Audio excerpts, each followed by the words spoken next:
The Editor-in-Chief is live in 10, 9, 8, 7, 6, 5, 4, 3, 2, 1.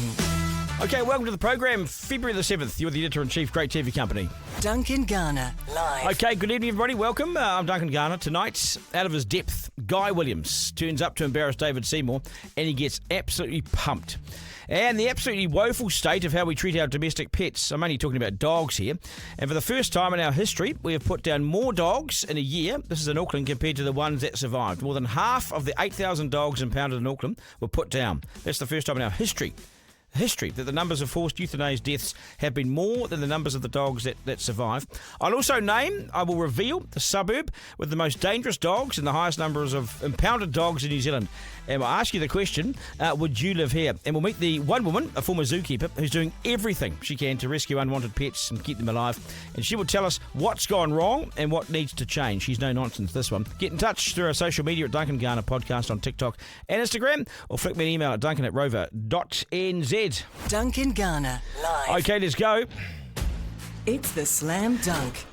This is a story or an issue that we just simply don't want to know about, or we turn our backs on. This is the increasing numbers of unwanted domestic animals, mainly dogs and cats, and the havoc it's causing. Much of it is due to the rising cost of living, but also some owners are just meatheads, you know. Our worst offenders are irresponsible, causing massive harm and cost to society, and in some aspects, the harm actually comes in the form of a brutal, say, dog attack that leads to the loss of human life. The dog being put down, and all the resulting trauma that stems from all those sorts of issues. It's wholly avoidable, but far too many careless Kiwis are showing willful, total disregard for their fellow Kiwis and the animal it should be responsible for, quite frankly. In Auckland alone, there are 135,000 dogs that we know about, but it's believed there are at least another 70,000 dogs in one city that we have no information about at all. We don't know. The total number of dog attacks reported in the last 12 months, increased by 17% to 3,000 attacks in New Zealand's largest city of Auckland. 3,000 attacks. Horrific. That's 10 a day. There were 155 more attacks on people in the last year compared to the year before. The increase is mostly due to more roaming dogs. We've got these roaming dogs. More than 100 people were prosecuted under the law, which is not that many. Auckland currently has 6,500 dogs classified as menacing. 13 dogs classified as dangerous. This is a 20% increase in the number of these high-risk dogs that are just roaming the streets. Fewer and fewer owners of these dogs are getting their dogs desexed and don't want to know about it. In Auckland alone, there were 15,000 reports in 1 year about roaming dogs. And almost 4,000 of those dogs were behaving really aggressively to people or other animals. Like really, really, really concerning. Welfare-related complaints increased in 1 year by 80% compared to the year before. Now, this is evidence that the cost of living crisis, the explosion, has meant people have abandoned animals. They've walked away from them. They can't care for them, but the animals still survive. It's become a huge issue. 8,000 dogs, just over 8,000 dogs in Auckland were sent to the pound. More than half were put down. Pounds and shelters all around the country, not just Auckland, but at Palmerston North, in Wellington, and Christchurch, all around the country, are full and they simply can't cope. And when pounds become full, dogs die. It's why smaller rescue services are popping up and those who care are doing their bit. But my God, this is overwhelming. We'll talk about this shortly. All up, how's this? 8,306 dogs in Auckland were impounded in 12 months. That's an increase of 1,700 dogs in the previous year. That caused the 3 Auckland shelters to operate at full capacity for the entire 12 months. They didn't have a spare kennel.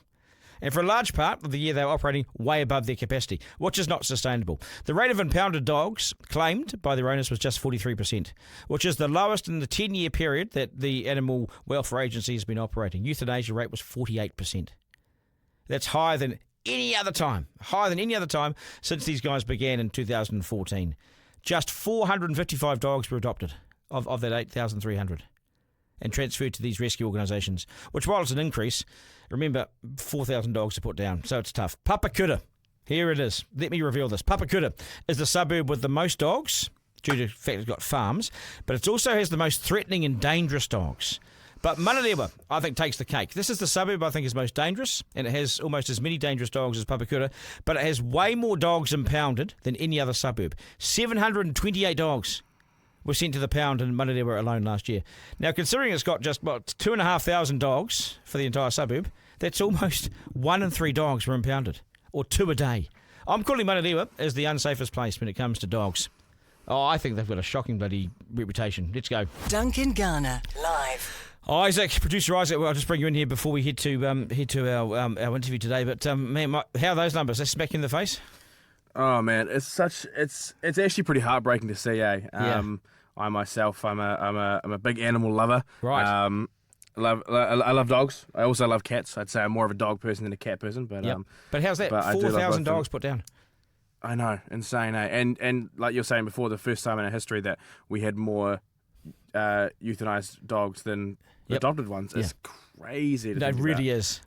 It takes its toll, right? But also the 70,000 dogs they don't know about. So roaming dogs, not aggressive dogs. Yeah, and it just shows the importance of when you're an owner. It's more than having a dog. Do you know what I mean? You don't just own a dog. You look after your dog and you take it to the vet, and it's obviously a big responsibility. It's also an expensive responsibility. Yeah. Dogs are expensive, and obviously vet bills are expensive, and so is food and blah blah blah. But it's the kind of thing where if you aren't prepared to do that, then you shouldn't be adopting a dog. Exactly. You know? It's like look at it like a child. 100%. It's like there's that famous saying that dogs aren't just for Christmas. Once you commit to that, you commit to it for the entirety of the dog's life, which that's 10 to 15 years, all things going well, and so and more probably. Yeah, but it's really heartbreaking to see. You're right about that cost issue. Actually, a really good point made, because if people don't have money, which is right now, it's cost of living so high and people are struggling, then the animal becomes the first to suffer, and then society suffers because you just throw them back into the system. Anyway, brother, well said. Thank you. Okay, so what's going on? What needs to be done here? The cost of living crisis, as both myself and Isaac have agreed, that it's catastrophic for animals. And why Trade Me must stop trading in animals. Why this must stop. Mama Minnie's charitable dog rescue service was set up in Palmerston North just a year ago. And I tell you what, Mama Minnie, former zookeeper, she's done so well because she saw the need and she's doing wonderful work. We'll try and get a tour of her house and see what she's doing here. But boy, the demands are getting massive, and she joins us now. G'day, nice to have you on the program. The reason that why I want to talk about this is I never realised that we don't talk about this enough. That animal rescue, pet rescue is a massive issue. Just give us a bit of context. How do you view it? How do you see it? It's a crisis. State of emergency, whatever you want to call it. Rescues are overflowing. There aren't enough homes. There's more dogs than there are people. Towns are putting down dogs more than ever. The stray cat population is just absolutely feral. Use the pun, but yeah, it's out of control, and no one seems to have the chutzpah, the gumption to do anything about it. Those in power, anyway. Yeah. We basically what we do as citizens, as well as those in power, is it's someone else's problem. Someone else will fix it. There must be some deserving or some good citizens out there fixing this up for us. It's almost like we've turned our backs on it as a people and as agencies. Yeah, well, if you look at it, animal welfare comes under Andrew Hogarth, and his title is, Minister for Agriculture. So lopping in companion animals with agriculture, firstly, it gets lost in the mix. And then secondly, the work on codes of welfare for companion animals has actually been stopped. I think it was June 2024 that he actually sent a letter to the National Advisory Group saying, carry on with the primary sector codes of welfare, but put a halt on everything else. Because if you think about it, you go into international, they're judging us based on our produce, what we export, and the standards of welfare for cows and pigs and milk and dairy. But no one's really saying, well, how are they treating their dogs? How are they treating their cats? And unfortunately, it all comes under the same minister in the same ministry, but that's kind of shoved away to the side. And if you look at this, and we'll get to the reasons why in a minute, but just in Auckland alone, I was looking at these numbers, and they are startling, worrying, and they get worse every year. But there were 3,000 dog attacks just last year, almost 3,000 dog attacks last year. Largely due to roaming, aggressive, violent dogs. There are hundreds of violent, dangerous dogs that roam in Auckland. I didn't realise the numbers were so big. Yet our pounds in here, there's 8,300 dogs in the pound last year, more than 4,000 killed. It's just out of control. Yeah, I'm sorry for my lack of reaction to that, but that's what we face every day. I work with, so I'm in Palmerston North. I work really closely with the pound here. We're lucky where they work with rescues like myself. I know Auckland Pound does as well. That's not to say they don't. And they try, even the pound workers, they're disheartened, they're tired. People like to take it out on pound workers. They call them butchers and they call the pound jail, but that's not the case. I've never met a pound worker I didn't like. They love the animals. They don't want to do this either. They don't want to be taking in dogs and putting them down. It takes a mental toll on all of us. And that's the other thing too. This is not, I think we have to remember this. It's really easy to blame an animal. But an animal is the basically the work of an adult, a work of an owner. I mean, what you see is what's been read and what's been the behavioural science of it all and everything. It's our fault. It's not their fault, right? No, it's similar to kids. It's the nature, nurture. Yep. There are some breeds that are more barky than others, that are higher energy than others, et cetera, that, maybe jump fences better than others. But, it all really comes down to there's no bad dogs, there's bad owners. It's simple as that. Yeah. And so why have we got this problem? Because, so we stayed home during COVID, but there's cost of living crisis. The welfare complaints in Auckland have just gone through the roof as well. People that see dogs that are undernourished or aren't being fed or whatever. There's just so many. Well, what do you put it down to?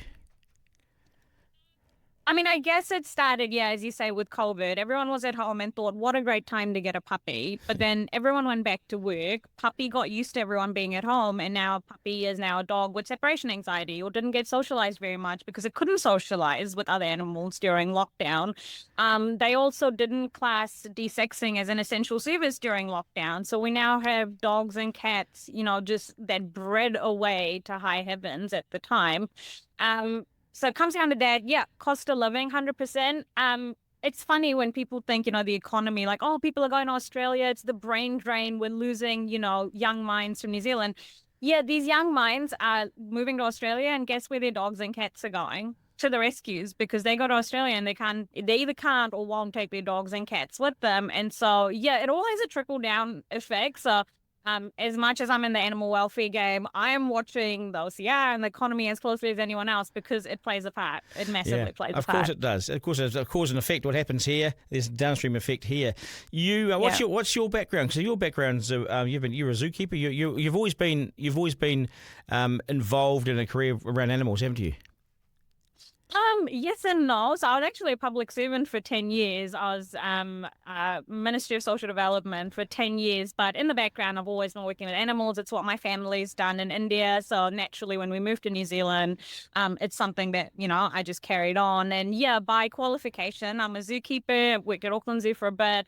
And then I actually myself had to take extended medical leave from work due to long COVID. I lost a lot of my sort of cognitive function. And I thought, I can't just sit on my ass and do nothing. And I thought what I was doing part-time with animal rescue, I'll just make it a full-time thing. Started my rescue February of last year. And we're just about to hit our 1-year anniversary. We've already done over 200 animals. That scares me just to say that out loud. We're 1 month and a bit into 2025 and I already have 30 animals in care. It's bonkers. It's bonkers. No, I've seen your numbers, I've seen your stats, and you do it. You set it up sort of in an ad hoc way. You just set it up, look, and went down, give it a little, asking for support. I mean, this is our industry. I mean, well done to you. You're a hero for what you do, and it's the tip of the iceberg. But where's the structures? Where's the official advice, structures, money to this industry? Well, there isn't really. Like, I know SPCA get funding for the inspectorate side of thing, but I've just recently learned that the SPCA don't work after hours anymore. So for dogs getting abused outside of business hours, you have to ring the police, not the SPCA. And then I'm the one that the police ring. So I work very closely with our local police, and I love that. I love having the relationship with them. But I'd love for some of that inspectorate funding to come my way because I'm the one doing the after-hours gig, right? Well, who's funding you? Who pays you to do all this? Who pays you to do all this work? No one. It's funding, it's grants, it's donations. Like I said, we're pretty new. We're only 1 year into it. So far, I've just won one grant, which is like a Mercury Energy grant, was about $1,000, which we're very grateful for. But yeah, I'd love more money. Yeah. Where's this heading? I mean, this from all the reports and data that I've looked at, it gets quite a lot worse every year. What is that correct in your mind? And where's it heading? I'd hate to think where it's heading because, every day I wake up and I think, can it get any worse? Yeah, it can. It can get worse. Where's it heading? It's heading to an uncontrolled, which it already is, feral cat population, more dogs being put down. It also comes down to things like the availability of free dogs and free cats on social media. Just, every time I see a post like that, I try and comment and say, hey, look, please surrender them to me. I'll home them after being desexed. It's things like Trade Me, allowing animals to be sold on Trade Me. I've said this in a number of my articles. If you've read them, Trade Me needs to shut down their category of you should be able to home animals, rescues. That's fine. It's a great platform. But Trade Me should not be allowing the sale of animals. I mean, even Facebook doesn't allow the sale of animals. And Facebook doesn't really have a moral compass. I mean, there's the least Trade Me could do. Yeah. I know exactly what you're saying here. You've obviously approached Trade Me, or they would have seen your comments. Have you had any reaction? Well, no, I haven't approached Trade Me because, I don't know. And like I said, I'm quite new and it's just me. I'm a sole woman operation. I'm super busy, literally bottle feeding on the hour.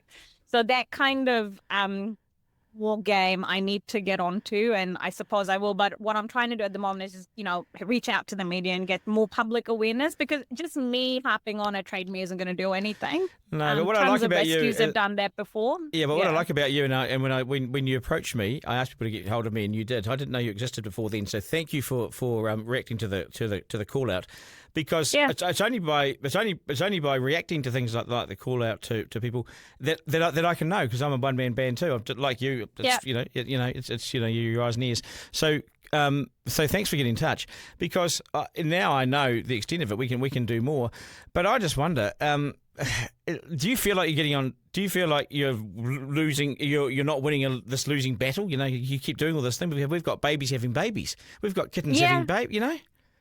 Yeah. It's one step forward, two steps back, and unfortunately, the people with. We can treat this sometime, but like I said, we're ambulance at the bottom of the cliff. We need Andrew Hogarth, the people in power, to take this seriously. We need root cause action. So I'm a business analyst in a former life. That's what I kind of did at MSD. So I look at this from a business analyst perspective as well. And the data speaks for itself. The stats speak for itself. Where's the action? Where are the cojones? Let's get on with it. Yeah, it's missing in action. It's missing in action. That Trade Me stuff. What does that do? Why should that be shut down? Why should the sale of this promotion of animals be shut down? What's it doing?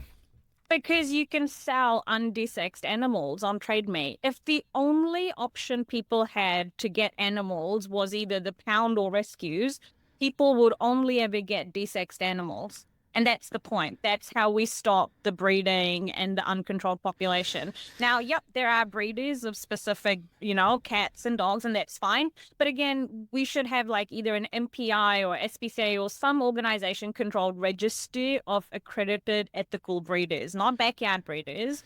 Because you go on Trade Me right now, you'll find a dime a dozen kittens. Oh my goodness, you should have seen before Christmas. Get them in time for Christmas. I did an article on, you don't get your kid a sibling for Christmas. Yes. So you don't get them a pet either. It's the same thing. So anytime, people think about animals, just apply the human baby rule. You're going to Australia for a new job. If that apartment said, actually, we don't allow kids, would you give your kid up? No. Yeah. Then think of your dog the same way. It really needs to be the same mentality. Yeah, and it's a long way from that. That's the problem with New Zealand. It's so far from that. So given that, I wonder if.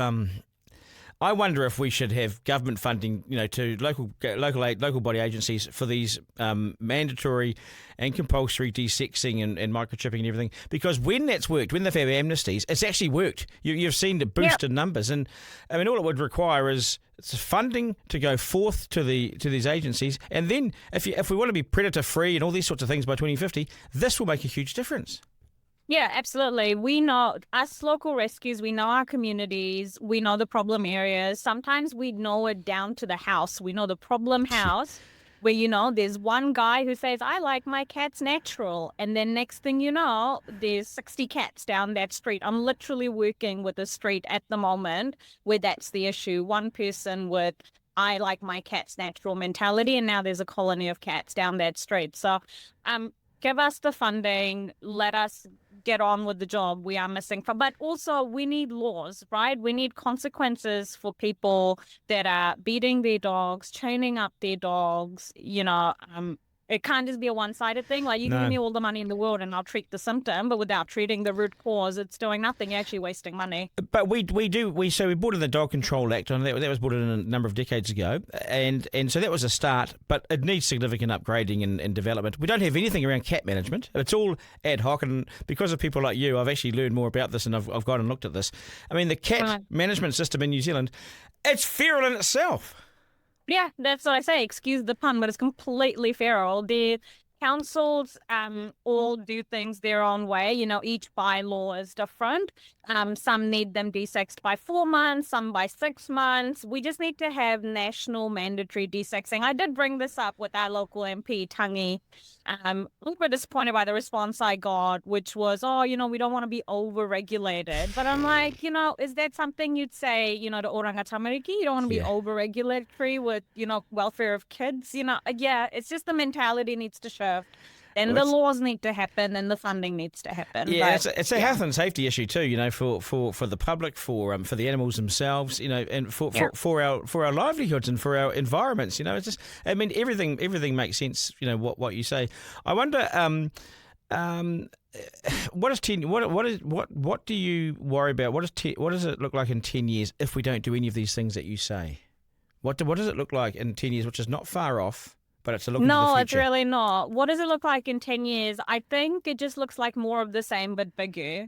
Wandering dogs, aggressive dogs, tons of dogs being put down, feral cat population, wildlife, being decimated. I don't want to catastrophize things. I want to keep it realistic. I want to keep it on an even keel. But it basically looks like what it looks now. It really does. Some days we wake up and go, could it get any worse? Because this is pretty bad. It is pretty bad out there. We are at that point already.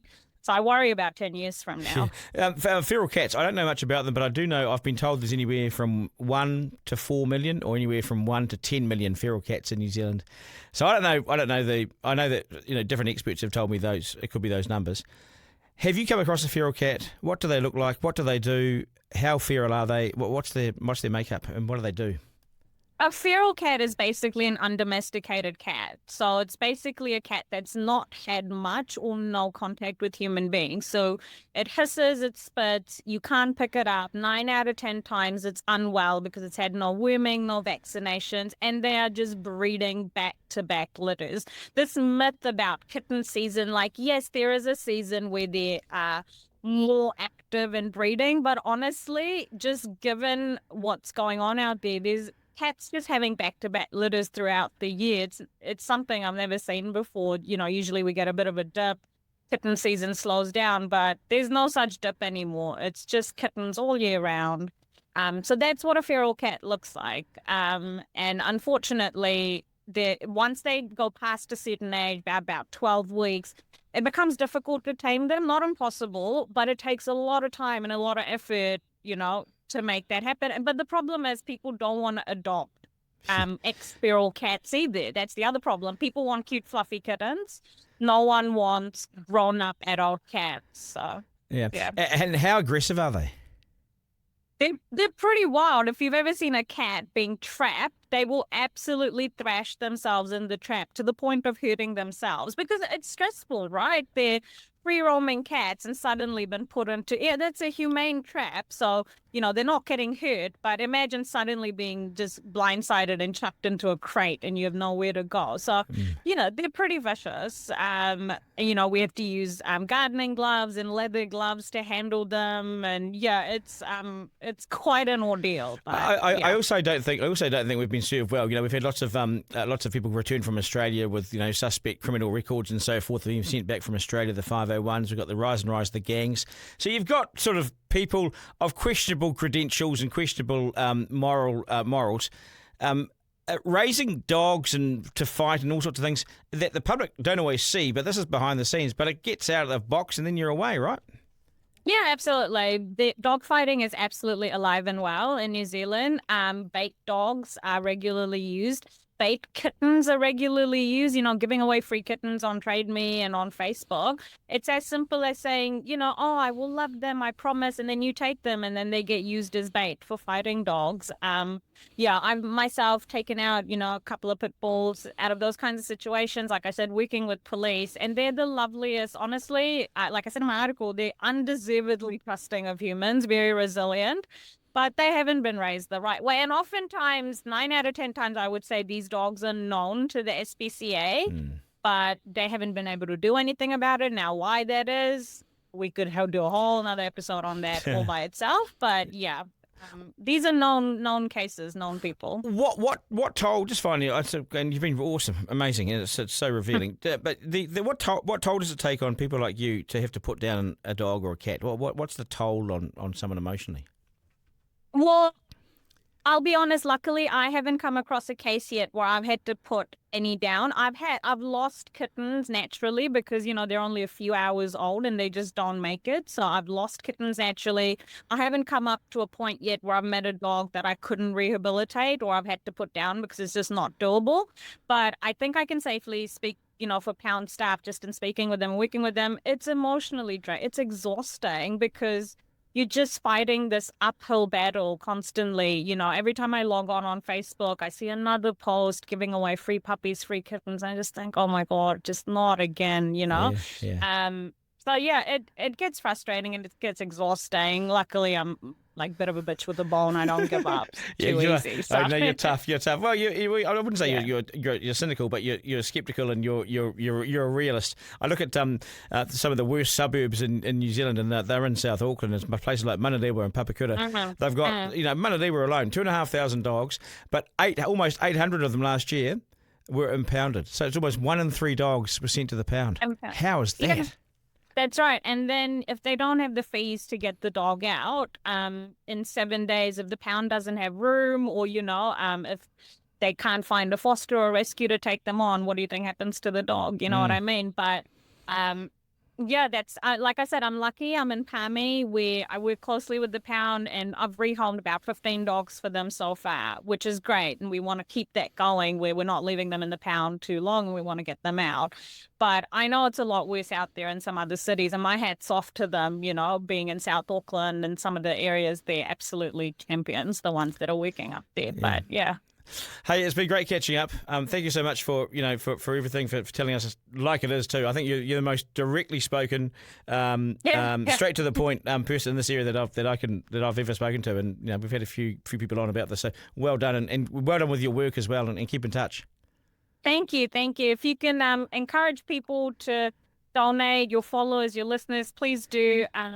In a recent article, I mentioned that I'm trying to build like a mini pound at my house because police calls do come at ungodly hours and I don't often have a foster to take them on. So there's a building company out there that would like to help us build this tiny little structure, donate supplies or labor. Please get in touch because then that's rescue money I can spend on other things rather than building supplies and things. So yeah, if there's any building company out there, please do get in touch. Yeah, no, I encourage it too. Jump on, give it. Is the Give It Little page still open?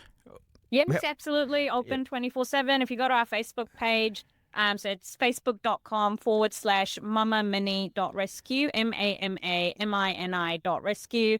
Our bank account is there as well. If you don't want to pay, the Give a Little commission, you can just directly donate to us and we could issue out a tax invoice and all of that as well. Is it true you use the bedrooms of your house as the sort of the areas to look after all the animals? Yeah, do you want to say, look, I'm in my home office. Bless my husband. Okay. This is my home office. Bless my husband. So we got one crate in here with 5 little munchkins. Oh, wow.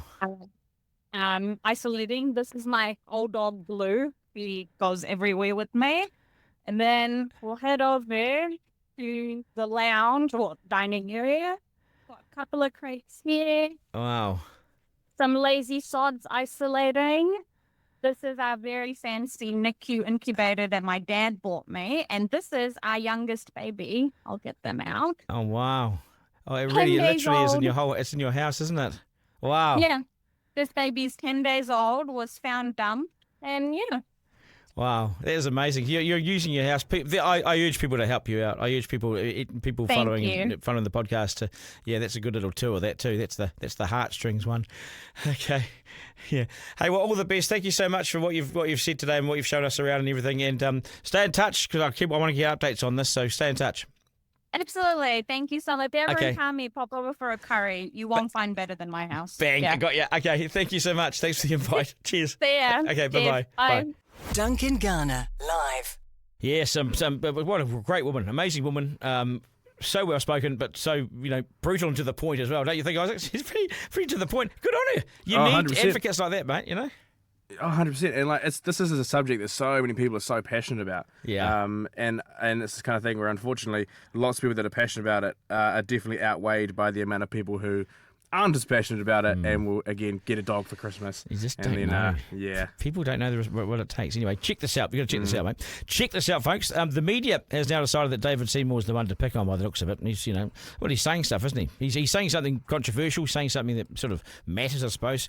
But here's an abject lesson, and don't come armed with a blunt knife, to a gunfight. So-called comedian Guy Williams turned up. I'm clearly looking for some sort of material for whatever show he does now, and attempted to embarrass Seymour about his policies.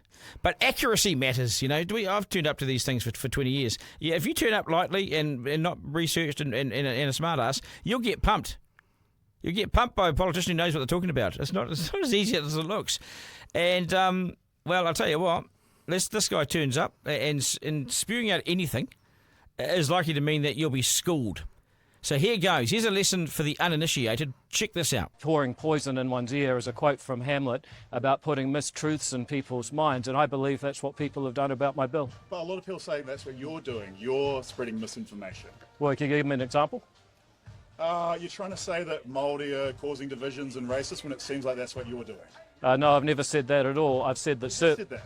When? Many times. No. I mean, on the tiles. Don't lie to me. No, I've never said that at all. That's why you're not a real journalist. These guys are. And what I have said consistently is the idea that the treaty formed a partnership between races. That is inherently divisive as an idea. You don't really believe this, though. Like, you're saying I'm not a real journalist, but even I can see through this bullshit. Like, you're spinning shit. You've started a debate. It's worse. It's worse than that. You're not even a real comedian. Okay, well, that's fair. But I'm getting it. For a second, I feel like you're setting the narrative and then saying everyone who argues with you is an idiot. When really people have been very clear about their arguments, and you're being dismissive because you want to control the narrative, and you're not in it for ideas. You're in it for asset sales. Yeah. And oh my God. Creating division to win political votes. That's what I think. When I grew up as a kid in this country, comedians were funny, they were clever, they were witty. What's gone wrong? I think I'm all right. Yeah, I know. You're the only person who thinks that. Politicians were a bit more honest. Simon, you got a serious question? I mean, it's so bad. I got to get Simon to ask you a question. You're actually. I'll tell you one thing, Guy. You're giving me a new appreciation of some of these folks. Okay, that's good. Anyway, folks, have we got any new lines of questioning? Otherwise, I'll leave you all to it. You're improving the mana of the treaty. That was a wild thing to say. Is it a joke? Yeah, look, I don't think you're really. It's interesting. I would have thought a comedian would know what a joke was, but maybe that's where you're having trouble. All right, folks. Well, it's been a lot of fun, and I've got a newfound appreciation for the real journalist. Thank you. Thank you. Is that how it normally goes? Yeah. There you go. I don't think I need to add much to that. Duncan Garner, live. What do you reckon, Isaac? I mean, you got to come prepared, eh? Or do you think he just wanted to look like a goof? Yeah. Lightweight. Guy Williams is an interesting one. He's been around for a long, long time. Yeah. Yeah, I do think that sometimes he definitely kind of crosses over into territory that he's not 100% familiar with. Yeah. Well, that's okay as long as you're funny with it. 100%. Yeah, I agree. Yeah. But yeah, and it's the kind of thing where it was obviously a very small affair. You see that video, there's 6 other reporters there. Yep. And for him to kind of almost waste everybody's time is a bit it's a bit disrespectful, not only to David Seymour, but also to the other journalists be funny with it, who are actually there trying to do their job. Yeah. Comedians, I like Seymour's line, comedians used to be funny. So yeah, I think and so did Guy Williams at times, but I maybe dare say now. Hey, that's us. Thanks for your feedback and support. If you can help Mama Minnie, she'd love it. So jump on jump online and have a look at her stuff there. You can get in touch with us, of course, through our social media at Duncan Garner Podcast on TikTok, Instagram. Flick me an email at duncan@rover.nz. That's how I met her. She emailed me to say, hey, this is what I'm doing. Are you interested? Of course I am. But I don't have hordes of staff and producers checking all the stuff out for us. It's me and Isaac. So you can tell us what's happening in the world, and we'll talk about it. But you got to let me know at times. Yeah, I'm everywhere, trying to be everywhere, but you can help us out. So get in touch with us, Duncan@rover.nz. To my team, massive team. This won't take long. Thank you, guys. We'll do this again tomorrow. Thanks, Isaac. Appreciate it, mate. And remember, life isn't a dress rehearsal. There's no curtain raiser. This is it. We live in one of the best places on earth. So let's acknowledge that. Get out and enjoy it, and have a great rest of the evening. Take care, New Zealand. Ta-da. That was Duncan Garner, Editor-in-Chief Live. Missed something on the live stream? Text Duncan to 3598 to listen back on the podcast. Want to get in touch? Got something to say? Email Duncan@rover.nz. Call 0800 863 293.